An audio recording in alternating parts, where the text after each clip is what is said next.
자, 여기서 1번부터 OX 봐보면, 나 퇴직한 귀녀 딸 춘향이랑 양반인 이제 몽룡이랑 사랑에 빠진 거 맞죠?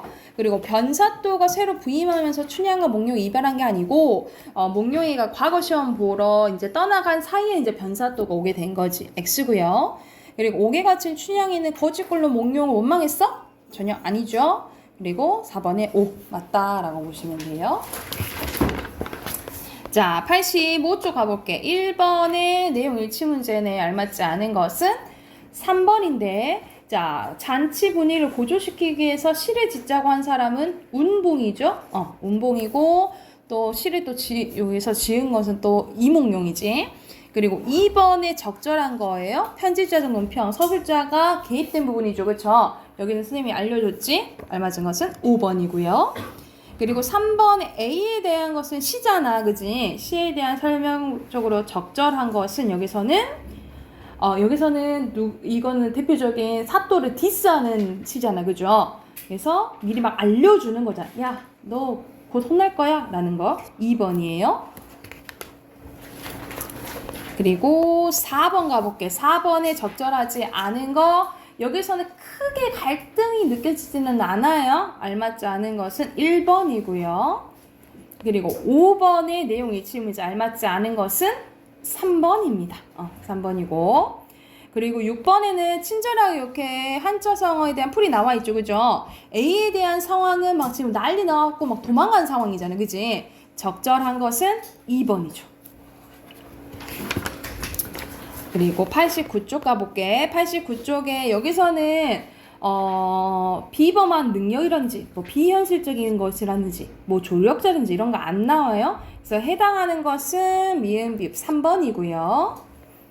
그리고 8번에 기억은 선생님이 반어법이라 했지, 그치? 그래서 1번은 소리 없는 아우성, 우리 아우성 으아 이런 건데 소리 없다는 거 말이 안 되잖아. 역설법이고, 구름 가듯이 이건 직유법, 내 마음은 호수다 라는 것은 은유법, 산이 날 에워싸고 씨나 뿌려 살라 한다. 산이 나한테 막 얘기한대. 의인법도 되겠죠? 알맞지 않은 것은 5번이네. 반대로 나보게 엮여 가실 때 난 죽어도 눈물 흘리지 않겠다라는 건데 사실 나 엄청 울 거야 이렇게 설명하는 거지. 그치? 자, 9번에 알맞지 않은 거 3번입니다. 고향을 떠난 거 좀 슬퍼했잖아. 그치? 울었다 했죠. 그죠? 그리고 뒤에 90쪽 빈칸 넣어볼게. 춘향이 해당하는 건 절개, 몽룡이 해당되는 거 사랑, 그리고 변사또에 해당되는 거 탐과 놀이예요. 그리고 여기 인물 관계인데 서로 믿고 사랑을 성취하는 거고요. 그리고 여기서는 변사또가 춘향에게 수청 들라 했죠? 수청을 강요한다 라고 보시면 되겠죠. 그리고 이 소설의 표면적인 주제는 여성의 굳은 정절, 이면적은 신분을 초월한 남녀간의 사랑이고요. 그리고 부패한, 그러니까는 그 탐관오리잖아. 그 부패한 지배계층에 대한 항거, 저항이라고 생각하시면 돼요.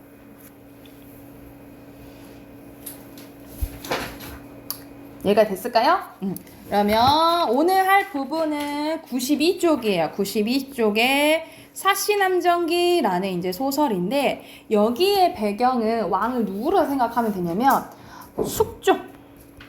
조선 거의 후기 때 숙종이 이제 배경인데 자, 주인공 이제 사시 여자예요. 그래서 여기서는 이제 뭘 비유한 거냐면 이 남자 숙종 때 숙종이 진짜 정치를 잘했다고 해요. 잘했다고 하는데 문제는 얘가 여자 문제 때문에 조금 그랬던 거지, 그치? 그래서 이때의 이제 본부인이 인현왕후였고, 그리고 이제 첩이 그 유명한 장희빈이에요. 이를 장희빈 이제 들어봤지. 드라마로도 이제 많이 나오고. 그래서 문제는 이제 이때 당시에는 정치적으로, 지금 우린 당이 있잖아. 예를 들어서 뭐 진보당, 그리고 이제 보수당 뭐 이런 게 있잖아요. 당이 엄청 많잖아. 그런 것처럼 이때 조선시대 때도 이제 당이 이제 생기게 돼 있는데, 그래서 붕당 정치, 우리 역사 시간에 이렇게 배웠을 거야. 붕당 정치가 이제 일어나는데, 인현왕후는 이제 서인 쪽이고, 그리고 장희빈이 이제 남인 쪽이에요. 그래서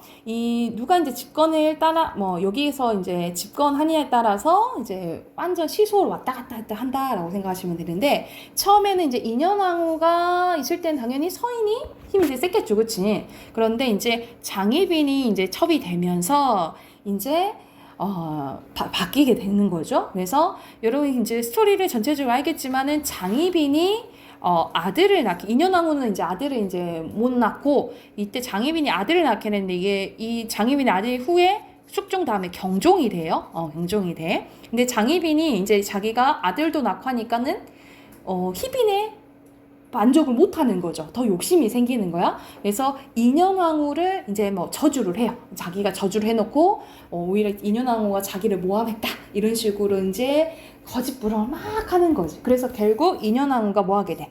폐위하게 돼요. 폐위하게 되고, 여기서는 장희빈이라고 얘기는 하긴 하지만 이 장희빈이 진짜 왕후가 됩니다.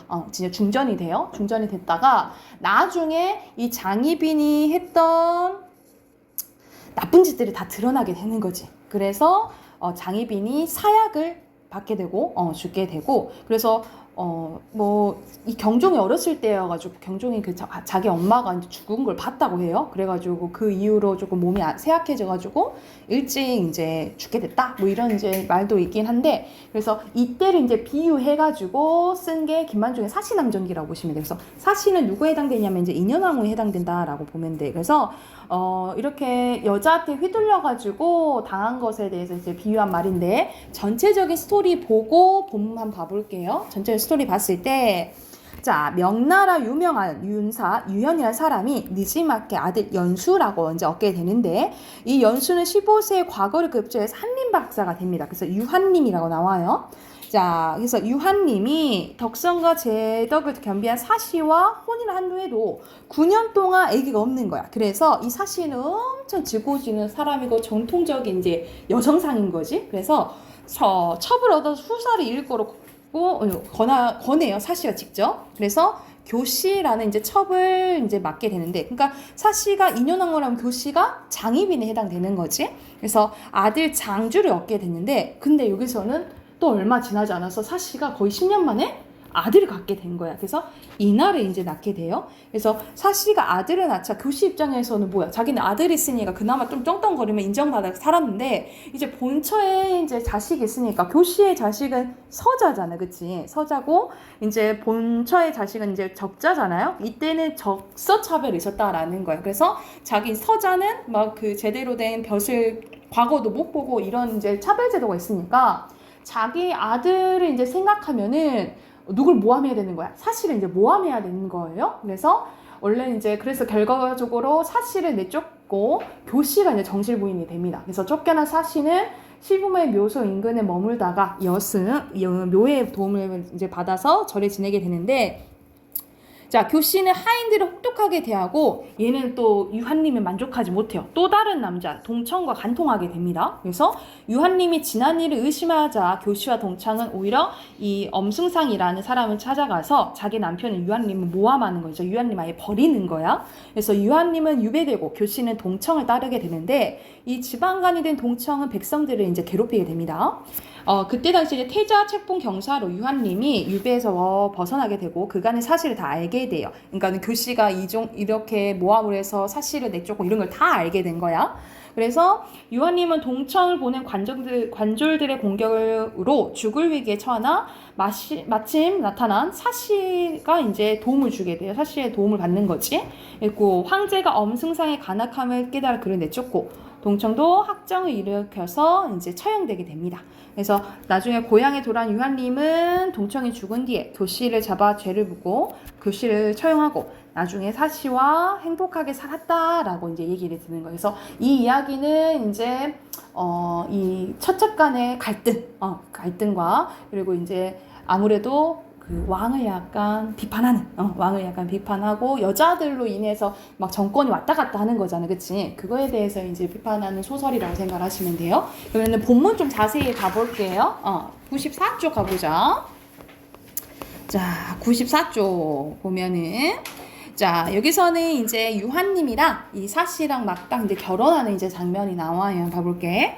유한님과 사소저가 마침내 혼인하니 진실로 시경에 이른 바 요조환 숙녀 군자의 좋은 짝 같았다라는 거야.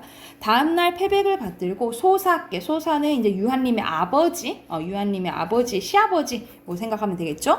소사께 드리고 가묘에 올라가 조상께 고했는데 친척과 손님들도 모두 모여 함께 소저를 바라보았는데 소저는 정신이 맑고 기질이 빼어나 마치 봄바람에 난초가 움직이는 듯 그리고 가을물에 하얀 연꽃이 비치는 듯 했다라는 거야. 그러니까 여기서는 그만큼 사치가 엄청 여성답고 단아하고 이런 것을 뭐뭐하는 듯이 직유법을 통해서 표현했다라고 보시면 돼요. 써놓으시면 되겠죠?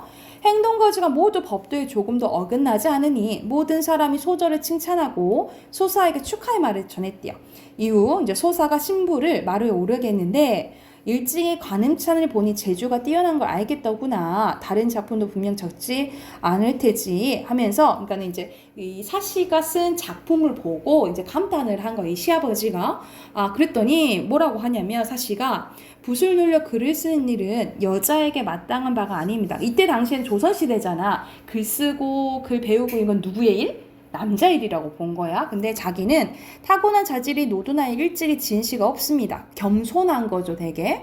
관음차는 어머니의 명을 따라 억지로 지은 것입니다. 지은 것일 뿐 그냥 저는 뭐 능력 별로 없어요. 그리고 외람되게도 누추한 시를 보시라는 저건 생각도 못했습니다. 라고 얘기한 거지. 글을 쓰는 일이 여자 할 일이 아니라면 옛날 어진 부녀자들은 글을 배운 것이 무엇 때문이냐? 라고 이제 물어보니까 옛날 부인들이 글을 배운 것은 어진 행동을 본받고 악한 행동을 경계하고자 할 뿐 그뿐이다 라는 거예요. 신부가 이제 우리 집에 왔으니 장차 어떻게 남편을 도와 바른 길로 이끌 거냐? 이런 식으로 계속해서 이제 이 여자가 어떻게 생각하는지 시아버지가 이제 며느라기에 대한 생각을 물어보는 거예요. 첩이 어려서 아버지를 여의고 어머님의 사랑을 받고 자랐습니다. 본래 배운 바가 없으니 어찌 밝은 물음에 받들어 답하겠습니까? 하지만 어머니께서 첩을 보내실 때 중문에 이르러 경계하여 말씀하시기를 반드시 공경하며 반드시 경계하여 지아비 뜻에 어긋나지 마라 라고 하셨다라는 거야. 그러니까 여기서는 무조건 누구 말 들어라 이 말이야? 남편 말 들어야 된다 라고 자기 엄마가 얘기했다라는 거지. 그러니까 여기서 이제 남성 중심 유교적 가치관을 할 수가 있는 거죠. 유교적 가치관.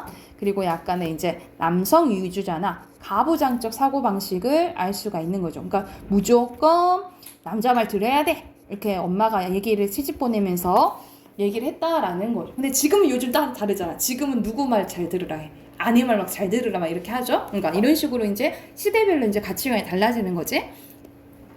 그 말씀이 아득하게 귓가에 오랫동안 남아 있습니다. 만약 첩이 마음을 다해 이것을 힘쓴다면 큰 허물을 면할 수 있을 것입니다. 그러니까는 이제 시아버지한테 이렇게 얘기하는 거죠. 남편 말 잘 하겠습니다. 그러면 당연히 시아버지 이뻐하지, 그치? 그래서 지아비의 뜻에 어긋나지 않는 것 실로 부덕이다마. 근데 남편이 혹시 잘못하면 그것도 따를래? 라고 또 물어봐요. 이러니까 이를 말하는 것이 아닙니다. 옛날에 부부의 도리 또한 오륜에 속했다라는 거죠. 여기서 오륜은 여기 옆에 나와 있거든요. 오륜은 5가지 지켜야 할 윤리인 거야. 그래서 여러분 아마 도덕 시간에도 배웠을 거야, 그지? 부자유친, 군신유의, 부부유별, 장유선, 북유유신 이거에 대해서 얘기를 해요. 그래서 뭐라 하냐면 자, 아버지에게는 간언하는 아들이 있고 이거는 뭐와 관련된 거냐면 부자유친에 관련된 거고 그리고 나라에는 간언하는 신하가 있다라는 거. 이거는 군자, 그러니까 왕을 위해서 간언을 할 줄 알아야 된다라는 거지. 이건 뭐와 관련된 거? 군신유에 관련된 거라고 생각하면 돼. 그리고 형제는 바로 도리로 서로 격려를 해야 되고 그리고 벗들은 착한 행동을 서로 권해야 된다라는 거죠. 그러니까 친구들 사이에서도 잘 지내야 되는 북유유신에 대한 거고요. 이는 어찌 오직 부부의 경우만 그렇지 않겠습니까? 부부도 똑같다라고 얘기를 하는 거야. 그래서 하나 예로부터 남편이 부인의 말을 들으면 해롭기만 할 뿐 이런 말을 할 때 요즘 완전 반대인데 이런 게 없으니 암탉이 새벽을 알리는 것을 경계하지 않을 수 없는 것입니다. 그러니까는 무조건 누구 말 듣겠다 이 말이야. 그래도 너 남편이 그래도 하더라도 남편 말 듣겠다라고 얘기를 하는 거죠. 그래서 여기서는 진짜 되게 이제 수동적이고 소극적이고 수동적인 여성관을 할 수가 있다라고 보시면 돼요. 그랬더니 우리 며느리는 옛날에 조대가에 비할 만하니 세속에 어떤 여자가 이에 미치겠는가 하면서 와, 우리 며느리 끝내준 며느리 잘 들어왔다 하고 이제 자랑을 하는 거야. 그래서 또 한님이 얘기 말했대. 어진 부인은 얻은 것은 작은 경사가 아니다. 네가 내 조를 얻었으니 내가 무엇을 근심하겠느냐. 나 너무 며느리 잘 봤다 라고 하는 거. 그리고 유한님도 사실을 예뻐해요. 서로 부부 사이가 이제 좋아. 이런 사이에 아까 전에 우리가 전체적인 스토리에서 봤잖아. 근데 둘이 사이가 좋은데 뭐가 없어. 애기가 없잖아. 그치? 장차 이제 여자는 어떤 의무가 있었냐면 대를 이어야 되는 의무가 있는데 그걸 이제 여자로서 이제 하지 못하니까 이제 사씨가 유한님한테 권해요. 첩을 얻어서 호사를 봐라. 그래가지고 누가 들어오게 된 거야? 교씨가 들어오게 된 거야. 그래서 교씨가 이제 들어온 부분인데 이때 이제 교씨가 이제 이간질을 시작하게 돼요. 이간질을 시작해서 이제 뭐라 하냐면 이제 연기를 해요. 그래서 엄청 우중충해하고 막 슬퍼하고 있으니까 유한님이가 이제 물어보는 거야. 자네가 우리 집에 들어온 뒤에 일찍이 즐거워하지 않은 것을 본 적이 없었는데 집안이 무슨 일이 있었기에 이같이 구는가 왜 그래? 라고 물어보는 거지. 교씨가 대답은 않고 막 우는 거예요. 그랬더니 이제 교씨가 대답을 합니다. 첩이 한님의 물음에 답하지 않는다면 한님께 죄를 지고 사실대로 답한다면 부인이 사시 얘기하는 거예요. 죄를 지을 것이니 답하기도 어렵고 답하지 않기도 어렵다라고 얘기를 하는 거야.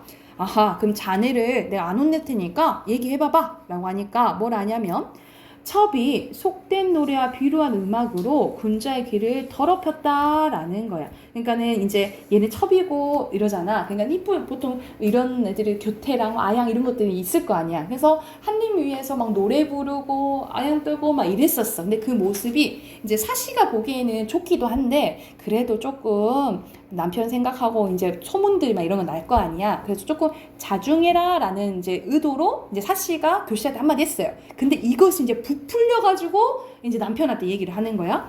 그래서 거칠고 졸렬한 줄을 모르고 항상 명예에 따른 것을 군자께 정성을 다해 한 번이라도 웃으시라고 제가 이렇게 노래도 부르고 그랬던 건데 어찌 다른 뜻이 있었겠습니까? 다른 뜻 없었다라는 거야. 오늘 아침 부인이 첩을 불러 꾸짖기를 뭐라 꾸짖었냐면 상공이 너를 취한 것은 본래 대를 읽기 위해서지 집안에 미색이 없어서가 아니야. 너는 날마다 얼굴을 꾸미니 매우 마땅치 않아. 듣자니 네가 음란하고 바르지 못한 음악으로 장부의 마음을 미혹해하며 돌아가신 시아버지의 가품을 타락하시다 하더군. 그 죄는 죽어 마땅하나 지금은 내버려 두지. 후에 만약 고치지 않는다면 내가 비록 약한 여자이지만 여우가 척부인의 손발을 끊어버린 도끼와 그녀를 말하지 못하게 만든 약을 갖고 있으니 모름지기 조심하도록 해 하고 꾸짖었다라는 거야. 그러니까 이런 협박을 하지도 않았는데 진짜 부인이 저 협박했어요 하고 이제 거짓말을 한 거예요. 그래서 첩은 시골에 배난 여자인데 특별히 상공의 은혜를 입어서 영화가 넘쳐나고 부귀가 극진하니 죽더라도 여한이 없습니다. 다만 상공의 밝은 덕이 천첩 때문에 세상 웃음거리가 될까 두려워 감히 명을 따르지 않았던 것입니다. 근데 한림이 생각을 해보고 크게 보려고 가만히 있었대. 왜냐하면 뭐라 생각하냐면 부인이 평소에 툭이 질투도 하지 않는데 어찌 그런 말을 했을까? 또 부인은 교씨를 예로 대하고 단점을 나쁘게 말한 적도 없었고 비록 하인들 사이 일이라도 그 잘못을 드러나게 지지하게 안 했으니 교씨가 부인에게 잘못을 저질러 그렇게 얘기를 했나? 그러니까는 교씨 지금 사씨랑 유한님은 원래 사이가 좋다 했잖아. 그리고 서로 믿음도 강해요. 그리고 사씨가 댐댐이를 이제 얼마나 어질고 댐댐이가 좋은지를 알기 때문에 아무리 교씨가 이렇게 얘기를 해도 믿어? 왠지 현민이 안 믿는 거야.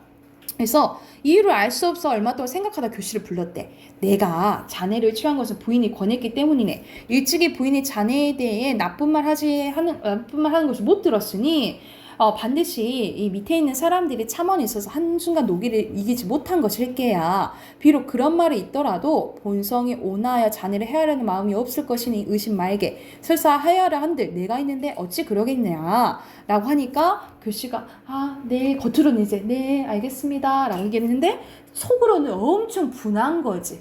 왜냐면 자기를 안 믿고 사실을 이렇게 믿은 거잖아요. 그치? 그래서 오호라, 여기서부터 이제 표현해보자. 오호라, 옛말에 호랑이를 그릴 때는 골격 그리기가 어렵고 사람 알 때는 마음 알기 어렵다고 했다라는 거. 이 상황에 대해서 누가 얘기해 주는 거야? 서술자가 얘기해 주는 거야. 그치? 이 부분이 서술자에 개입하는 부분이라 보시면 돼요. 그래서 서술자가 개입하는 부분 편집자적 논평이지. 그래서 여기서는 편집자적 논평이 쓰였다라고 보시면 돼요. 이어서 보면 교씨는 용모가 공손하고 언사가 온화해서 사씨가 마음이 좋은 사람으로 여겼다라는 거죠. 근데 한때 경계의 말을 건넨 것은 다만 바르지 못한 소리가 장부의 마음을 미혹할까봐 걱정할 따름이지 어찌 다른 뜻이 있었겠는가. 그러니까 그 걱정에 이제 사씨가 교씨한테 한마디 한 거죠. 교씨가 매우 분한 마음을 품고 설득이 시작해서 끝내 큰 재앙의 근원이 되었다라는 거. 그러니까 이거는 뭐야? 시작이 일부분이다 라고 얘기를 한 거야. 그래서 여기서는 이제 갈등이 이제 본격화됨을 이제 암시하는 거죠. 이제 이건 이제 시작일 뿐이라는 거야. 부인과 처첩 간의 일을 어찌 조심하지 않겠는가 라고 여기까지 편집자적 논평이라고 보시면 돼요. 그래서 한림이 비록 교씨의 간악한 마음을 깨닫지 못했으나 사씨에 대해 의심하는 마음도 없었다라는 거야. 따라서 교씨가 다시 헐뜯지는 않았대. 왜냐면 지금 말을 해봤자 이 유한님이 유한님이 듣지 않으니까 더 이상 뜯지 않고 계속 이제 지내고 있었다는 거야. 그때 이제 또 이제 문제가 생겨요. 자, 그 다음 쪽 보면은 이 상황은 또 사건이 진행돼서 어느 시점이냐면 아까 교씨가 아들을 낳게 되고 그 이후에 이제 사씨가 아기를 가진 상황이라고 보시면 돼요. 한번 봐볼게. 하루는 남매가 사씨의 시비와 함께 논일다가 돌아와서 교씨에게 얘기했대. 춘방의 말을 들으니까 부인께서 태기가 있다고 합니다. 교씨가 크게 놀라 말했다는 거야. 10년 만에 처음으로 태기가 있으니 진실로 세상이 드문 일이군. 필시 월사가 그릇된 걸 거야. 월경이 잘못된 거겠지 라고 얘기를 한 거지. 그랬더니 만약 저가 아들을 갖는다면 내 아들이 매우 무색해질 때지. 왜 무색해져? 야기 아들이 뭐냐니까 서자이니까 차별받잖아. 그러니까 지금 문제가 생긴 거야. 어떻게 좋은 계책 얻을 수 없을까? 그러니까 생각했는데 계책이 없는 거야. 왜냐면 유한님이랑 사씨랑 너무 차이가 좋지. 지금 상황에서는 그 꼬투리 잡을 게 없었다는 거죠. 그래서 얘 대단해요. 교씨는 심기가 불편해서 남매와 몰래 뱃속 태아를 죽이는 약을 구한 후 사씨를 먹였는데 하지만 사씨가 마시다가 기운이 것을 토해내서 그것은 실패로 돌아갔다라는 거야. 그래서 결국 10달이 차자 과연 아들을 낳았는데 골격이 비상하고 풍채가 빼어났대요. 한림이 크게 기뻐하여 이나라고 이제 지름을 지으니까 모든 사람들이 떠받들었대. 교씨는 비록 불측한 마음 품었으나 겉으로는 아이고 축하해요 라고 했다라는 거지. 그리고 한림과 사씨도 정말 이제 고맙다 진심이다 라고 느꼈다는 거예요. 이나가 점점 자라 하루는 장주는 교씨의 아들이에요. 함께 누워있고 두 유모가 함께 놀아주고 있었는데 한림이 밖에서 들어와 두 아이가 노는 것을 보고 만져줬다는 거죠. 이나가 비록 어리지만 기상이 탁월하여 잔약한 장주와는 또 크게 달랐대. 또 게다가 이 이나가 너무 잘나버리네. 그래서 한림이 옷을 벗지도 않은 채 이나를 껴안아주면서 이 아이 이마 위에 뼈가 솟은 것은 돌아가신 아버님과 비슷하니 필시 우리 집안을 크게 할 것이야. 유모를 돌아보며 모름지기 조심하여 길을 거라 하고 이나를 유모에게 맡기고 나갔대요. 그래서 장주의 유모가 그러니까 밑에 있는 사람도 문제야. 장주의 유모가 또 가서 누구한테? 교씨한테 쭈르륵 가서 이릅니다. 아니 한림께서 이나만 예뻐해 주시고 장주는 보지도 않더라니까요? 라고 하니까 당연히 교씨가 열 받아 안 받아? 열 받지 그치? 그래서 내 용모와 자태에서 사씨와 짝할 수 없고 솜씨 또한 저에게 미치지 못하지. 그러니까 자기가 인정해요. 사씨한테 많이 모자라는 것을. 게다가 처첩이란 차이마저 있어. 다만 나에게는 아들이 있고 저는 아들이 없어서 내가 상공의 공경을 받았는데 허나 이제 저가 아들 이날에 낳았을 장차 그 아이가 이 집 주인이 될 것이야. 그럼 내 아이는 어떻게 되겠어? 사실 또한 비록 겉으론 인의를 베풀지만 화원에서 꾸짖을 때 한 말은 자기한테 예전에 했던 말은 날 질투해서 했던 말이다 라고 생각한 거야. 하나님께서는 한번 봐주시긴 했지만 그의 마음이 사시에게 두텁게 치우쳤으니 난 이제 어떡하지? 라고 이제 걱정을 한 거예요. 그래서 심랑이라는 애를 불러서 이제 뭐를 이제 음모를 이제 꾸미기 시작합니다. 이래서 계속 음모 꾸미다가 사씨가 아까 쫓겨나게 되고 결국 아까 전체적인 스토리 본 것처럼 그렇게 된다라고 보시면 돼요. 그래서 여기서는 이제 해당하는 거 문제 이제 풀어 오시면 되겠죠. 100조까지 앞에서부터 100조까지 문제 풀어 오시면 돼요. 풀어 오시고 비문학 꺼내 봅시다.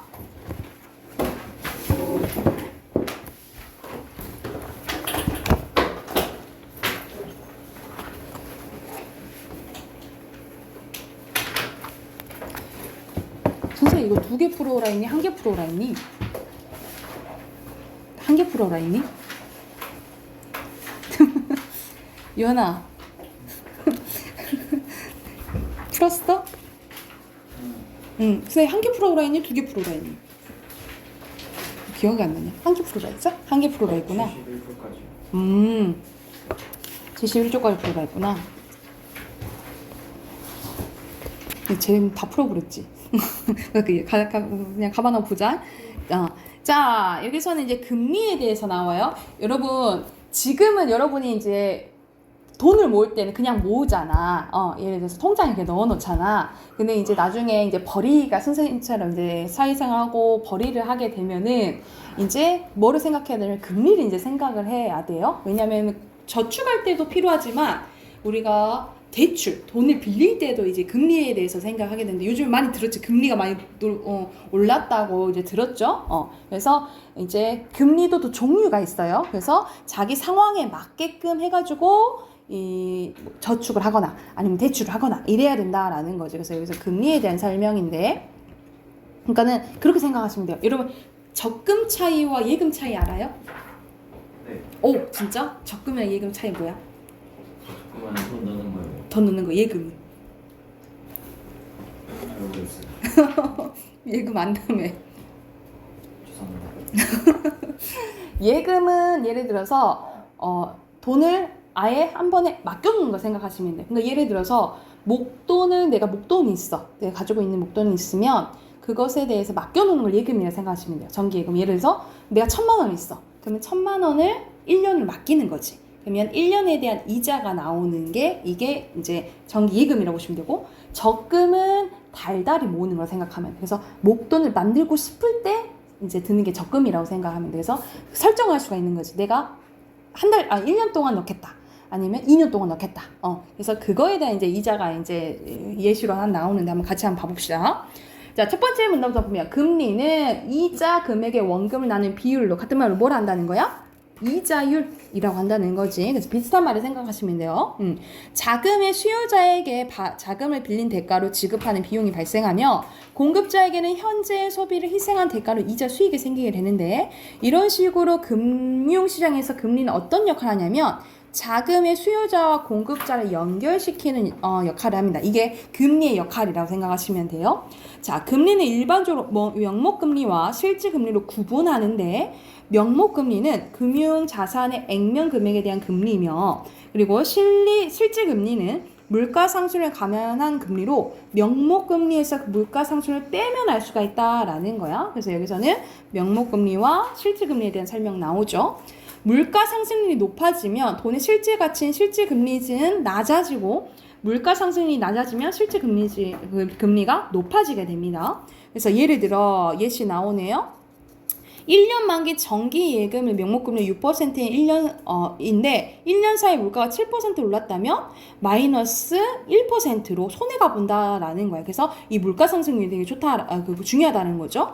그리고 명목금리보다는 일정 기간 실현된 실제 이자 수익률인 실효 수익률을 따져봐야 되는데, 이 실효 수익률은 이자 방식에 따라 달라지게 됩니다. 그래서 실효 수익률 해볼게. 예를 들어 보통 만기 1년의 연리 6%는 돈을 12개월 동안 은행에 예치할 경우, 이게 맡길 경우에 6% 이자가 붙는다라는 거야. 그래서 만약 100만 원을 묻거나 그럼 1년 뒤에 얼마 받을 수 있는 거야? 6만 원. 그대로 6% 6만 원 받을 수가 있는 거야.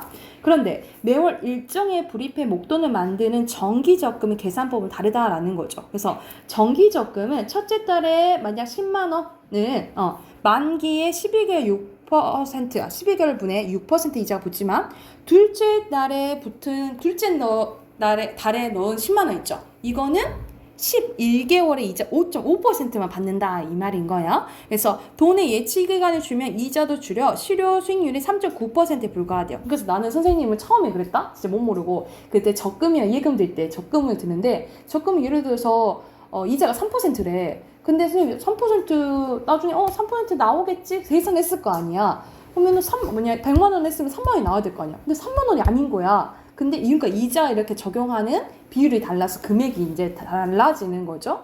그래서 이런 식으로 봐야 된다 이 말이야. 이런 이자 계산의 방식은 대출 금리도 유사합니다. 그래서 1년에 원금을 한 번에 갚는다면 만약 갚아야 되는 이자도 6만 원만 내면 된다는 거죠. 그런데 이걸 원금을 12개월로 나누어 갚으면 원금이 점점점 줄어들지, 그치? 그럼 이거에 대한 이자도 점점점 줄어든다라고 생각을 하시면 돼요.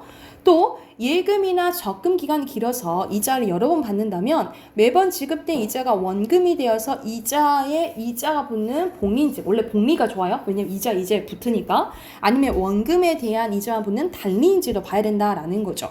그리고 여러분 이자는 만약 6%라면 6만 원 다 받는 게 아니에요. 뭘 때? 소득세와 주민세를 떼고 받아요. 그래서 이것들을 그러면 총 뭐야? 15.4%를 떼고 내 손에 들어온다라고 생각을 하시면 됩니다. 이걸 알아두셔야겠죠? 결국 돈을 어떻게 쓰고 모으고 굴리고 빌릴지에 대해서는 정확한 계산을 해봐야 된다는 거죠. 그래서 현재 소비를 늦추고 미래를 계획하는 사람이라면 자신의 자산을 안전하게 형성할 필요가 있다.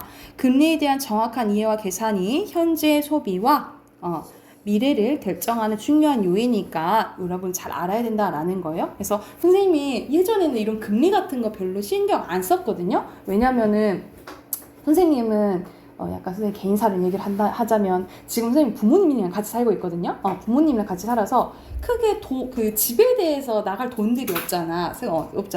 근데 선생님 올해 목표가 독립을 하는 건데 독립을 올해 하려고 하는데 그럼 집을 구해야 되잖아. 그래서 생각이 되는 거야.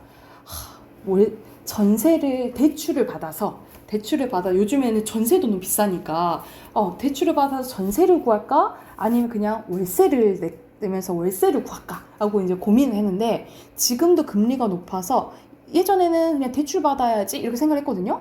근데 요즘 금리가 너무 높으니까 우리 보통 월세는 그냥 없어지는 돈이잖아. 예를 들어서 월세가 30만 원이라고 하면 월세는 없어지는 돈이잖아. 근데 전세는 내가 대출 받고 갚아보면 내 돈이 되는 거잖아. 그치? 내 돈이 되는 거니까 어떻게 할까 하는데 이자가 너무 높으니까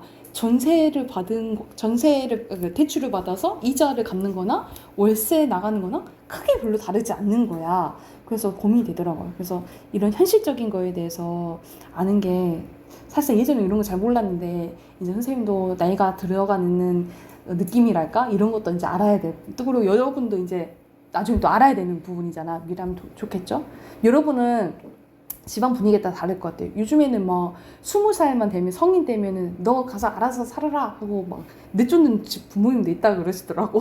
그러니까 예를 들어서 성인 되니까 예를 들어서 다른 지역으로 학교 가는 경우도 있을 거 아니야. 예를 들어서 잘해갖고 서울로 가던가 아니면 다른 경상도로 가던가 이럴 수도 있는데 그러면 약간 좀 월세에 살게 되면 그때는 기숙사가 못 들어가면 집을 구해야 되잖아요. 그러면서 이제 여러분 사회생활 조금씩 배우게 되는 거지. 근데 선생님은 계속 광주에 있다 보니까 나갈 일이 없어서 계속해서 이제 부모님이랑 같이 살게 됐는데 안 되겠더라고. 독립을 해가지고 좀 자립적으로 살아야지 그런 생각이 들더라고. 한편으로 조금 걱정되기도 하거든요. 걱정되기도 한데 한번 언제 살아보겠어, 그지? 쓰란 혼자 살고 싶은 생각 없어? 아니 그런 생각 안 해봤어? 신영이는 어때? 혼자 살고 싶어? 벌써 너는 학교를 인서울에 올라가. 알겠지? 공부 열심히 해가지고 떠나세요. 떠나. 그리고 그건 맞는 것 같아요, 여러분. 약간 큰 데에서 놀아야지. 그런 얘기 들어봤잖아. 그치? 큰 물에서 놀아야 된다 그러잖아요. 그러니까는 선생님은 그렇게 많이 못 느꼈는데 역시 약간 큰 데에서 놀아야지 사람 만나는 사람들도 달라지고 생활하는 것도 달라지고 그런 것 같아. 그러니까는 웬만하면은 열심히 공부해서 뭐 여기 광주도 괜찮지만은 광주에 뭐 전대나 조대나 뭐 이렇게 학교가 있지만은 그래도 열심히 공부해서 성적 잘 받아서 인서울 하세요. 아셨죠? 아셨죠? 자, 답 확인해보자. 여기서 1번에 알맞지 않은 것은 2번이죠. 여기서는 금융자산권 액면 금액이 아니라 어디에서 빼야 돼? 명목금리에서 물가상승률을 빼야 된다 그랬죠. 그쵸? 그래서 2번이 잘못됐고, 자, 2번에 알맞지 않은 거. 이거는 거의 선생님이 아까 전에 시험 가기 전에 설명해줬죠. 목돈은 만들 때는 적금이야. 그리고 목돈을 맡길 때, 그냥 맡길 때는 예금이라고 보시면 돼. 이거 바뀌었죠? 그래서 5번이에요. 그리고 3번에 바꿔 쓸 수 없는 것은 3번. 땡. 2번. 오케이, 2번이에요. 용이하다는 무슨 뜻이에요, 여러분? 이건 용이해. 약간 이상하다고? 약간 사용하기 쉽다. 용이해. 어렵지 않다. 이런 뜻이에요. 자, 빈칸 넣어보면 1문단에 원금, 2문단에 액면 금액이고요. 그리고 밑에 물가 상승률, 그리고 4문단에 실효 수익률, 5문단에 금리예요. 그리고 금리에 대한 정확한 이해와 계산이 필요한 이유. 마지막 문제 나와 있죠. 마지막 문제 보면 어떻게 됐어? 왜 정확한 이해가 필요하다고? 현재의 소비와 미래의 소비를 결정하는 중요한 기준이기 때문이다. 이 부분 쓰면 되겠죠. 마지막 줄 쓰시면 돼요. 현재의 소비와 미래의 소비를 결정하는 중요한 기준이기 때문이다. 여기 쓰면 되겠지. 그리고 여기 빈칸 쓰면 이자고요. 정기적금에 들어갈 거는 만기, 단리에 들어갈 거는 원금, 그리고 복리는 이자에 또 이자가 붙는 거라 보시면 되겠죠. 네. 옆에 어휘 봐볼게요. 1번에 원금, 2번에 수요자, 3번에 대가, 4번에 공급자, 5번에 가치예요. 그리고 6번에 오, 7번에 오, 그리고 예치는 돈을 맡기는 거예요. 돈을 내는 거는 여기 불입이라고 보시면 됩니다. 불입 X예요. 자, 뒤에 이제 과학 지문 나옵니다. 우주 탐사선에 대해서 나오네. 이것도 한번 풀어봅시다. 75쪽까지 풀고 답 확인해 보게요.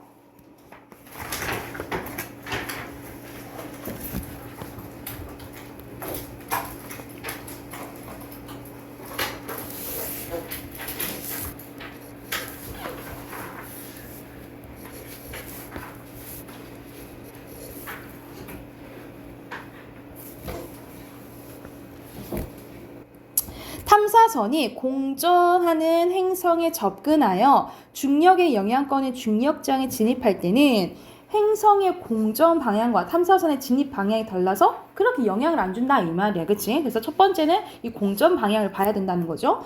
그런데 탐사선이 곡선 궤도를 그리며 방향을 바꾸어 이런 식으로 여기서 가장 가까워지잖아. 그치? 이렇게 가까워지면 탐사선 속도는 크게 증가된다라는 거예요. 왜냐하면 탐사선이 행성에서 멀어지는 방향이 행성의 공전 방향에 가까워질수록 스윙바를 통한 속도 증가 효과는 크기 때문이다 라는 거죠. 이런 식으로 늘어난다 이 말이야. 그리고 탐사선의 속도 증가에 행성의 중력도 영향을 미친대요. 중력도 봐야 되는데 탐사선이 행성에 가까이 이제 다가가다 보면은 여기서 이제 당기는 힘이 있겠죠. 끌어당기는 중력의 영향으로 탐사선의 또 속도가 증가한다라는 거죠. 그러나 스윙 바이를 마친 탐사선의 속도의 크기 변화에 행성의 중력이 미치지 못하는데, 왜냐하면 탐사선이 행성 중력 영향권을 벗어나면 중력을 영향 얻은 만큼 속도를 잃어버리기 때문이라는 거예요. 그러니까 이런 식으로 너무 멀어져 가면 중력도 이제 잃게 되고 속도 줄어들게 된다라는 거죠. 탐사선을 롤러코스터에 비유하면 쉽게 이해할 수 있는데, 여기는 비유 나오네요. 롤러코스터는 높은 곳에서 낮은 곳에 내려갈 때 속도가 증가하지만 가장 낮은 지점을 지나서 다시 올라가면 속도 줄어들잖아, 그치? 이거랑 똑같다 이 말이야. 그래서 스윙바이는 결과적으로 행성의 공전 속도를 훔쳐오는 것이라 볼 수 있는데, 그런데 이런 운동 보존 법칙에 배웠죠, 그쵸? 그래서 탐사선과 행성이 주고받는 운동량 항상 같다는 거지, 그치? 그래서 이 말은 탐사선의 속도가 빨라진 것처럼 행성의 속도가 느려졌다는 것을 의미합니다. 그래서 서로 주고받은 운동량은 질량과 속도의 변화량을 곱한 거죠. 그래서 행성에 비해 이 탐사선은 엄청 작잖아, 그치? 그러니까 속도가 엄청 맥이 크게 증가하지만 그에 반해 행성은 질량이 엄청 크죠. 그래서 그 속도는 변한 게 미비하다 이렇게 생각을 하시면 되겠죠. 그래서 결과적으로 8.9km 속도를 얻은 갈릴레오호에 비해 지구의 공전 속도는 요만큼 늦어졌다라는 거예요. 질량을 봐야 되니까. 그러면은 여기서 답할 수 있는 질문이 아닌 것은, 이것도 내용 일치 문제죠. 나와 있지 않는 거 고르라 이 말이잖아, 그쵸? 답은 2번이겠죠. 중력은 안 변하지. 중력은 일정하죠, 그죠? 그리고 2번 표 나왔다고 해서 그렇게 어렵지 않아요. 특히 조금 결과적으로 얘기해주면, 선생님 문과를 나왔지만 진짜 어렵게 나오면 사회 부분 있죠. 사회 부분이 진짜 표 나오면 경제 부분이 어렵게 나와요. 오히려 과학 부분이 이런 표 나왔다 해서 겁먹지 말고 이런 식으로 간단하게 큰 틀만 이런 것들만 잘 보면 돼. 표는. 그래서 여기서 적절하지 않은 것은 4번이겠죠. 여기 보면은 엄청나게 크기가 변화가 차이가 나지, 그치? 같다 할 수가 없겠죠, 그쵸? 자, 뒤에 있는 내용 일치 문제는 1문단에 맞고요. 2문단에 자전이 아니죠? 공전이죠, 그쵸? X. 그리고 3문단에 영향 미치죠? 맞죠? 여기에 미치고 미치지 못하고. 그리고 탐사선의 속도가 빨라지면 그 행성도 빨라진다 했어? 질량이 크니까 빨라지지 않는다 했잖아, 그치? X고. 여기서는 스윙바이에 대해서 나오죠. 그래서 스윙바이를 하는 이유와 그 원리에 대해서 나왔다라고 보시면 돼요. 스윙바이를 하는 이유와 원리에 대해서 이제 나온 거고, 여기는 스윙바이에 대해서 이제 정리 나왔네. 첫 번째 빈칸은 행성, 두 번째는 공전, 그 다음에 증가, 그리고 밑에는 추진력이에요.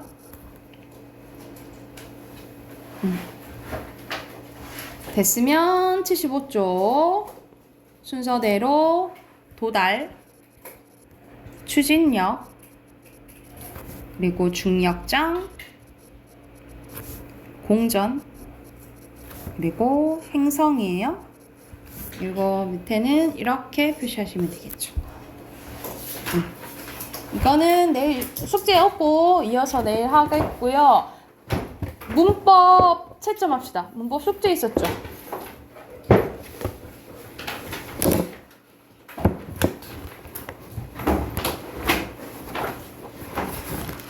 (83쪽)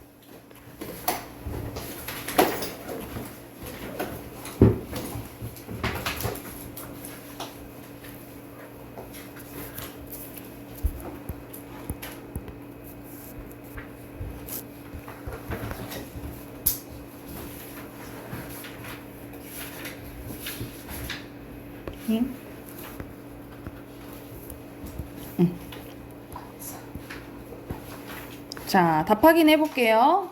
1번에 5, 오케이. 2번에 X, 3번에 꼭 그럴 필요 없죠? X, 4번에 5, 5번에 5예요. 그리고 옷, 디귿 발음하죠? 숲, 비읍, 박, 기역. 그리고 여기서는 발음되어 있는 거 동그라미 치라 이 말이야. 리을 미음 하면 미음, 리을 기억하면 여기 리을이죠. 왜냐면 뒤에 기억이 오면 쌤이 리을로 발음된다고. 그래서 읽게예요. 읽게. 그리고 비읍쇼 비읍, 니은 지읒 니은, 리을 비읍. 리을 비읍 원칙은 뭐야? 리을로 발음돼요. 넓다예요. 넓다. 근데 선생님이 네 가지는 비읍으로 발음된다 했죠. 넙둥글다 넙죽하다. 오케이. 넙둥글다 넙죽하다. 넙적하다 밥다. 이건 네 개는 외우라고. 이거는 비읍으로 발음된다고. 그리고 너, 그리고 끈타죠. 그리고 여기 나왔다. 넙죽하다라고. 넙죽하다. 자, 1번 가볼게요. 1번에 알맞지 않은 것은, 자, 얘랑 얘 둘 다 허용하는데, 근데 얘나 얘는 원래 발음으로 해야 된다 이 말이에요. 그래서 알맞지 않은 것은 3번이겠죠. 얘로 발음해야겠지. 세례. 그리고 2번에 이중모음으로 무조건 발음을 해야 되는 것은 1번이죠. 그리고 3번에 적절하지 않은 거 4번이죠. 첫 음절 외 으는 이 또는 에로 발음해요. 이 또는 의로 발음해야겠지. 아니면 이로 발음해야겠지. 그치? 자, 그리고 4번에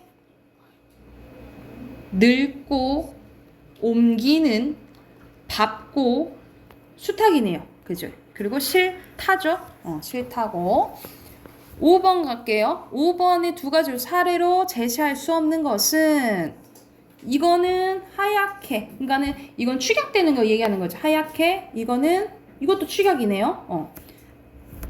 이건 다 어떻게 돼? 이거는 탈락이죠.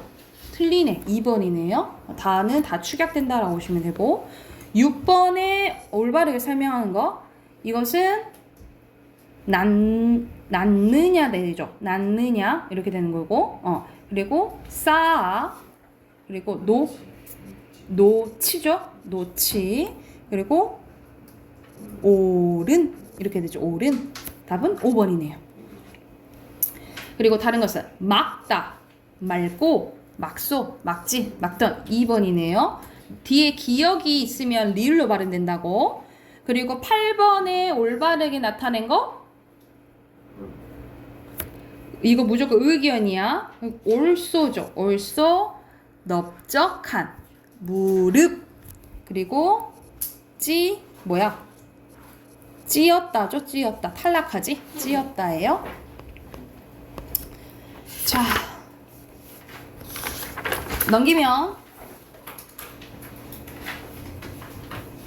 여기까지만 할까? 애매하네. 내일 이어서 할게요. 내일 이거 이어서 하고